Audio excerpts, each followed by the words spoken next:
அதாவது கருணாநிதி வந்து தான் பையன் ஸ்டாலினுக்கு கொடுத்தாரு, ஸ்டாலின் உதயநிதி கொடுத்துருக்காரு, உதயநிதி இன்பநிதி கொடுப்பாரு. இது ஒரு சிலர் மன்னர் ஆட்சின்னு சொல்லுவாங்க. அதுதான் புரட்சித் தலைவர் எம்ஜிஆர் அவர்கள் தன்னுடைய பாடல் வரிகளே மக்கள் நலம் மக்கள் நலம் என்றே சொல்லுவார், தன் மக்கள் நலம் ஒன்றே தான் மனதில் கொள்ளுவார்ங்கிறது அன்னைக்கு அவர் வந்து நேற்று நாளை படத்தில் ஒரு பாட்டல் வரியிலேயே கொண்டு வந்துட்டார். அதுதான் நடந்துட்டுருக்கு.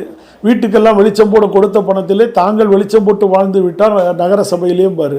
இன்றைக்கி அதுதான் நடந்துகிட்ருக்கு. அதனால் இந்த பாடல் வரிகள் எல்லாமே இவருடைய கருணாநிதியோட குடும்பம் நாளைக்கு திமுகவின் வம்ச வழியாக செயல்படும்.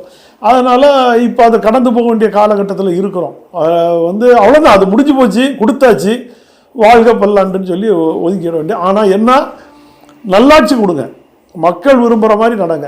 மக்களுடைய மனசில் நீங்கள் வாரிசாக வந்தால் கூட மக்கள் மனசில் இவர் யார் என்று பேர் சொல்ல வேண்டுங்கிற ஒரு கதையாக இருக்கணும். ஒழிய உங்கள் தாத்தாவை மாதிரியோ இல்லை உங்கள் அப்பாவை நாங்கள் குறை சொல்கிற ரேஞ்சில் இல்லை. ஏன்னா அவர் எதுவுமே செய்யலை, அதனால் அமைதியாக தான் போயிட்டுருக்காரு.